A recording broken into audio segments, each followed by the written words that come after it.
इसके पहले वीडियो में आपको हमने बताया था कि किस तरह से इरफान और टोपी आपस में बातें कर रहे थे कि मेरी दादी की जगह तुम्हारी दादी मर गई होती तो कितना अच्छा होता।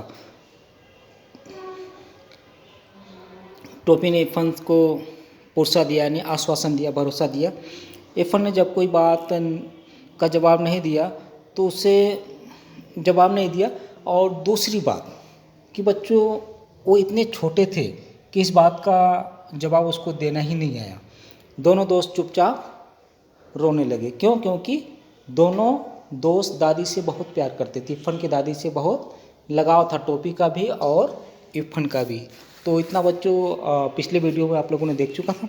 अब देखिए इसके आगे।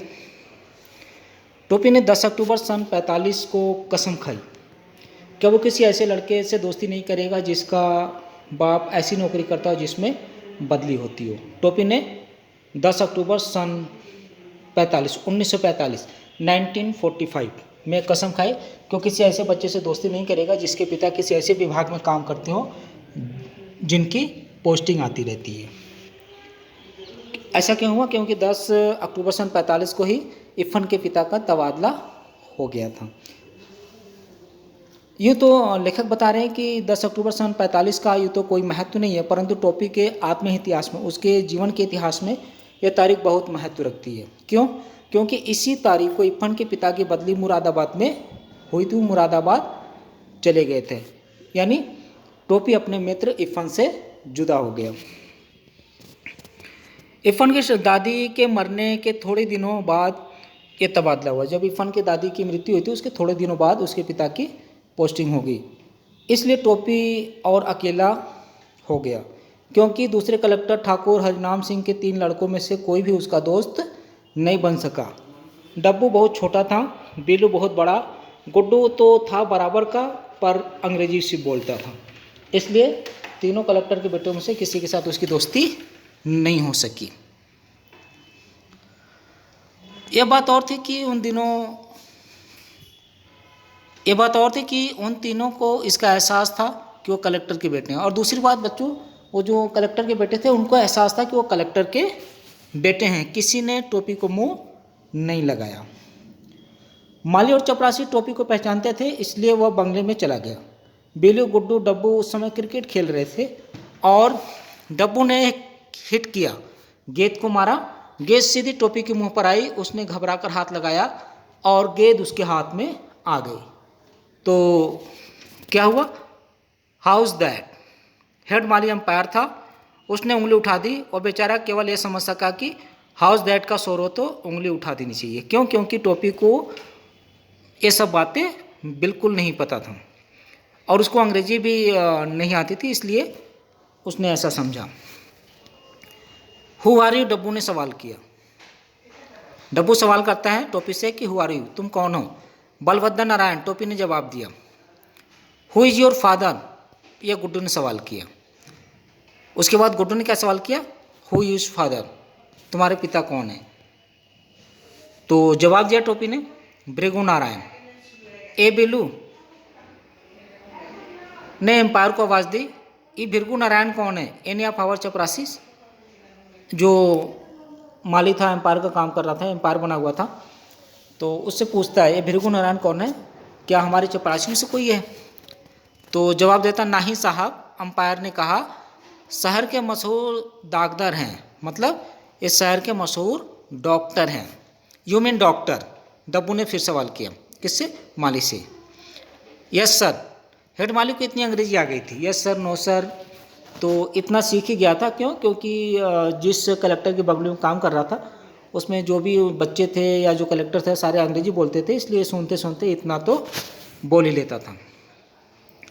But he looks clumsy, Billu बोला। ए टोपी अकड़ गया, तनी जवनिया संभाल के बोलो। जैसे ही बोला कि क्लमजी लग रहा है तो उसने कहा कि तनी जवान संभाल के बात करो। एक थप्पड़ नीचे लगी हो तो नाचे लगी हो, मतलब अगर एक भी थप्पड़ लगा तो नाचने लगोगे, इसलिए अपनी जुबान संभाल कर बात करो। फिर बोलता है ओ यू, बिल्लू ने हाथ चला दिया। ओ यू कहती बिल्लू ने टोपी के ऊपर हाथ उठा दिया। टोपी लुढ़क गया। फिर वह गालियाँ बकता हुआ खड़ा हुआ। क्यों? क्योंकि बच्चे, आपने अक्सर देखा होगा, जो कमज़ोर व्यक्ति होते हैं, जो मारपीट नहीं कर सकते, आपने देखा होगा वो दूर से चिल्लाते हैं या फिर गालियाँ देते हैं, किसी न किसी तरीके से अपने मन में जो गुस्सा है उनके प्रति उसको जाहिर करते हैं। हेड माली बीच में आकर आ गया और डब्बू ने अपने अल्सेशियन कुत्ते को सुस्कार दिया। मतलब हेड माली बीच में आके बचाव कर दिया। उसके बाद डब्बू ने क्या किया, अपने कुत्ते को टोपी के ऊपर छोड़ दिया और कुत्ते ने उसे काट खाया। पेट में 7 सुइयाँ भोंकी तो टोपी के होठ ठिकाने आए और फिर उसने कलेक्टर साहब के बंगले का कभी रुख नहीं किया, यानी पलटकर वो कभी कलेक्टर के बंगले पर नहीं गया। परंतु प्रश्न यह खड़ा हो गया कि आखिर वह क्या करे। घर में ले देकर बूढ़ी नौकरानी सीता थी जो उसके दुख दर्द को समझती थी और वह उसी के पल्लू में चला गया। बच्चों, सबसे बड़ी बात होती है जीवन में कि अगर आपके दुख दर्द को कोई समझने वाला है, आप उसी व्यक्ति से अपने दिल की हर बात शेयर करेंगे, है कि नहीं? तो इसी तरह से जो बूढ़ी नौकरानी थी वो उसके दुख दर्द को समझती थी, इसलिए टोपी उसी के पल्लू में चला गया, मतलब उसी के साथ ज़्यादा समय व्यतीत करने लगा। सीता की छाया में जाने के बाद उसकी आत्मा भी छुट्टी हो गई। क्यों? क्योंकि सीता को घर के सभी छोटे बड़े लोग डांट लिया करते थे, क्योंकि सीता उस घर की नौकरानी थी। जरा सी भी गलती हुई तो हर कोई उसे डांट लिया करता था। टोपी को भी घर के सभी छोटे बड़े डांट लिया करते थे। टोपी के साथ भी ऐसा ही होता था।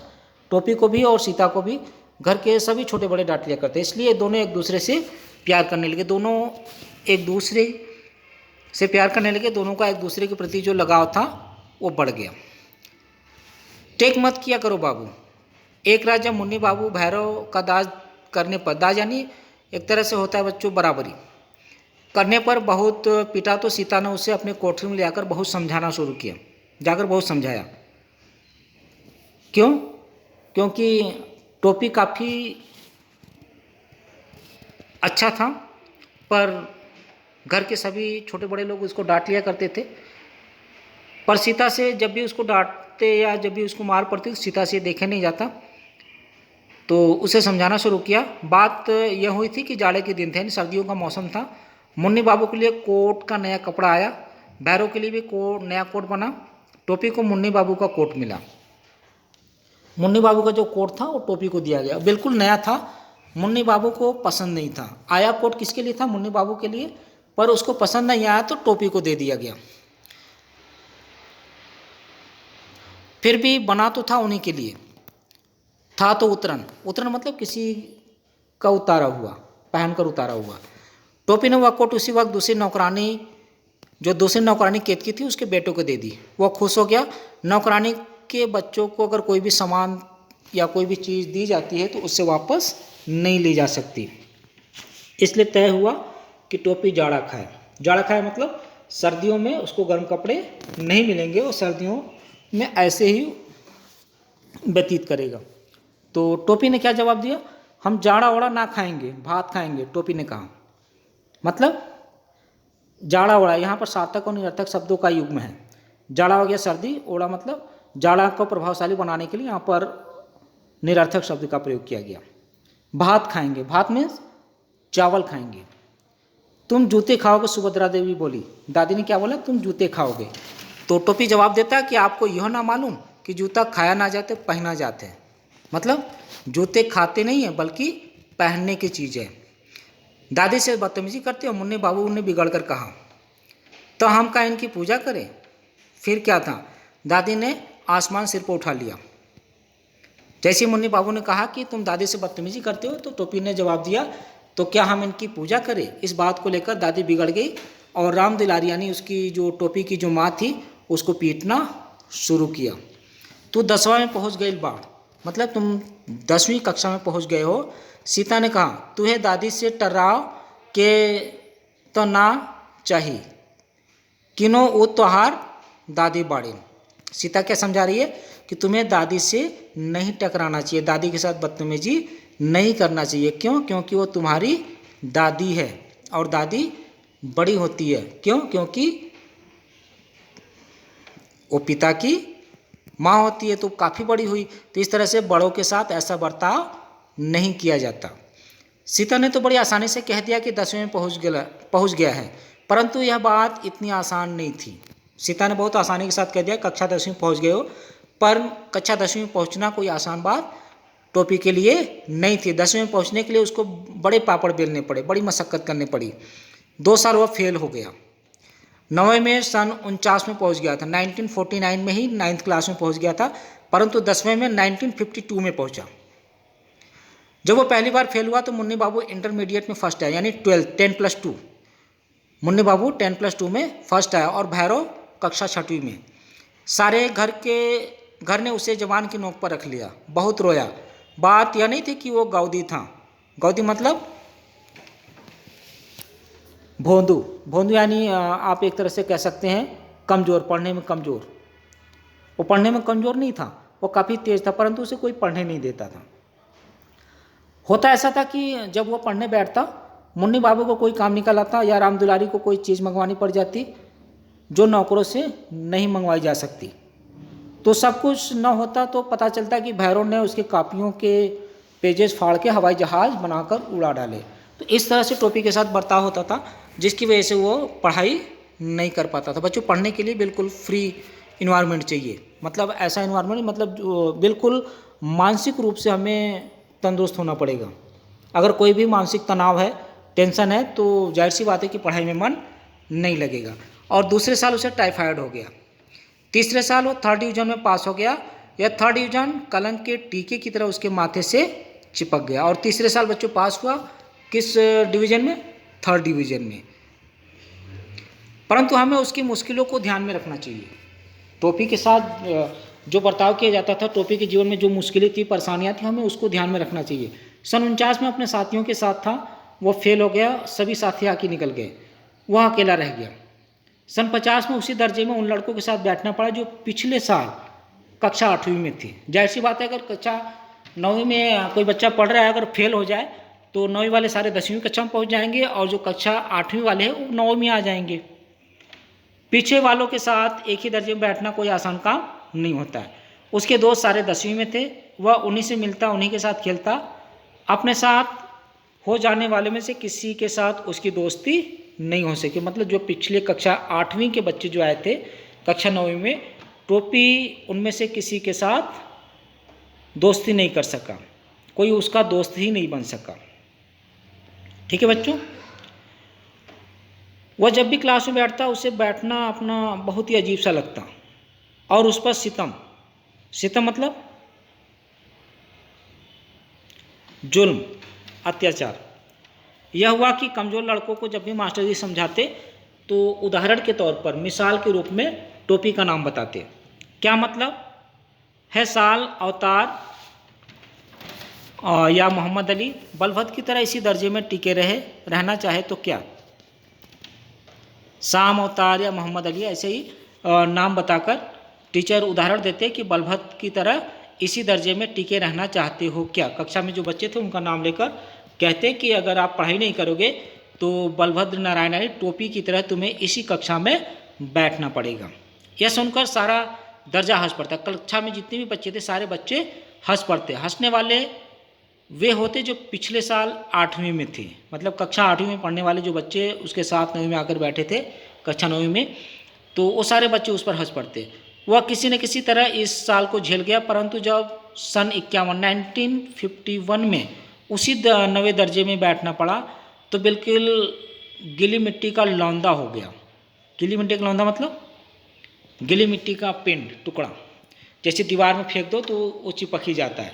तो उसी तरह से टोपी, क्योंकि अब वो 10वें में कोई उसका दोस्त नहीं रह गया, क्योंकि जो 10वें में था वो 11th में चले गए और जो 8वीं वाले थे वो भी चले गए 10वें में। अब 7वीं कक्षा वाले जो बच्चे थे अब उसके साथ आ गए। उनके बीच वो अच्छा खासा बूढ़ा दिखाई देता था। वह अपने भरे पूरे घर की तरह स्कूल में भी अपने आप को अकेला पाता था, अकेला महसूस करता था। क्यों? क्योंकि उसके सारे दोस्त तो निकल गए और जो कक्षा 7वीं में पढ़ने वाले थे वो भी 2 साल में कक्षा 9वीं पहुंच गए और उन लोगों के बीच में वो बिल्कुल काफ़ी बड़ा दिखाई देता था और उनमें से भी उनके साथ कोई दोस्ती नहीं हो सकी। मास्टरों ने उसका नोटिस लेना बिल्कुल छोड़ दिया। कोई सवाल किया जाता तो जवाब देने के लिए जब भी वो हाथ उठाता तो मास्टर उससे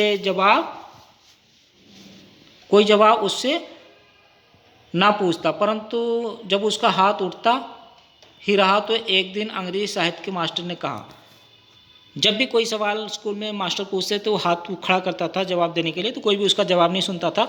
और जब भी उसके बाद भी उसका हाथ उठना बंद नहीं हुआ तो अंग्रेजी के अध्यापक ने कहा, 3 बरस ऐसी किताब को पढ़ रहे हो, तुम्हें तो सारे जवाब जवानी याद हो गए होंगे, मतलब सारे प्रश्नों के उत्तर तुम्हें जवानी याद हो गए होंगे। इन लड़कों को अगले साल हाई स्कूल का इम्तहान देना है, 10th का एग्ज़ाम देना है, तुमसे पार साल पूछ लूँगा, पार-साल यानी पिछले साल पूछ लूँगा। क्या बताया? पार-साल यानी तुमसे दूसरे साल। टोपी इतना शर्माया कि उसके काले रंग पर लाली दौड़ गई। वह तमाम बच्चे खिलखिलाकर जब हंस पड़े तो बिल्कुल वो मर गया, क्योंकि एक तो एग्जाम्पल दिया जाता था उसी का कि अगर पढ़ाई नहीं करोगे तो टोपी की तरह इसी कक्षा में बैठे रहोगे, और दूसरी बात जब भी वो किसी सवाल का जवाब देने के लिए हाथ ऊपर करता तो टीचर उसे कहते थे कि 3 साल इसी कक्षा में पढ़ रहे हो, इसी किताब को पढ़ रहे हो, तुम्हें तो सारे प्रश्नों के उत्तर जवानी याद हो गए होंगे, इसलिए तुमसे मैं दूसरे साल पूछ लूँगा। इन बच्चों को कक्षा 10वीं का एग्ज़ाम देना है, इसलिए इनसे पूछने दो। और इस बात को लेकर पूरी कक्षा हंस पड़ती। टोपी बिल्कुल शर्मा जाता, और जब सारे बच्चे उस पर हंसते तो बिल्कुल उसका जो काला चेहरा था, सांवला रंग था, बिल्कुल लाल हो जाता। और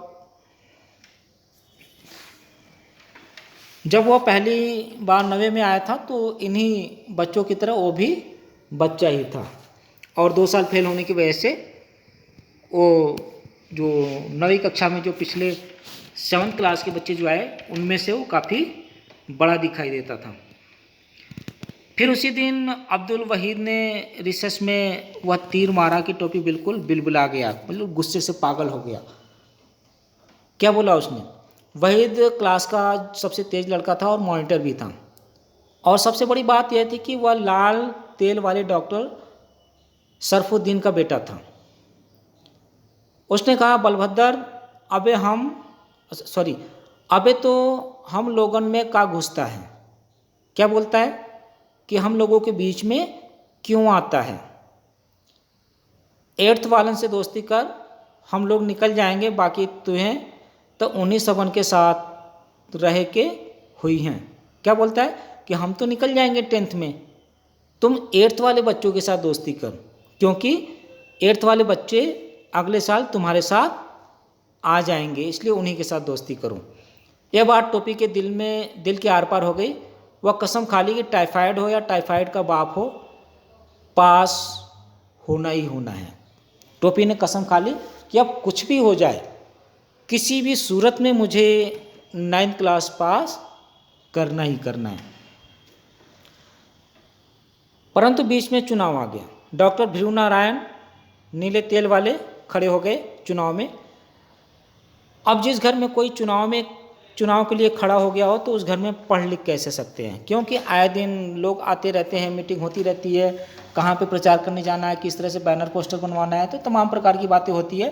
तो लेखक बता रहे हैं कि उस घर में किस तरह से लोग पढ़ सकते हैं।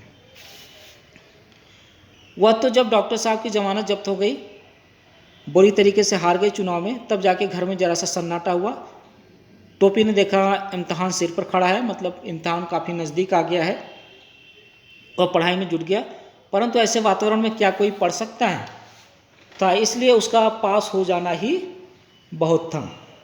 और जैसे ही वो पास हुआ तो दादी ने कहा, वह दादी बोली, भगवान नज़र बद यानी बुरी नज़र से बचाए, रफ्तार अच्छी है, 3रे बरस 3रे दर्जे में पास तो हो गए। इस तरह से दादी ने कमेंट किया कि भगवान बुरी नज़र